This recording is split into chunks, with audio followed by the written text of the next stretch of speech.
Hey, what's up guys? Welcome back to our channel. If your ChatGPT is lagging and it's producing slow responses, today's video I'm going to show you how to fix it.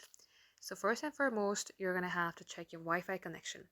If you think your Wi-Fi is slower, immediately switch it to your mobile data, or if you have a secondary Wi-Fi, switch it to your secondary Wi-Fi. At times when your Wi-Fi is not stable, it will lag communication in ChatGPT. Next, let's go ahead and clear some cache.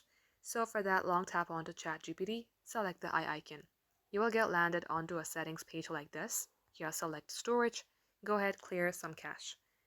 Now come back onto app info page, select force stop.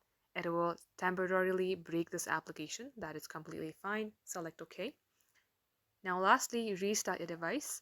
Once done, go ahead, open ChatGPT, log into your account if you're not, and then go ahead, ask some questions, and then it will start working.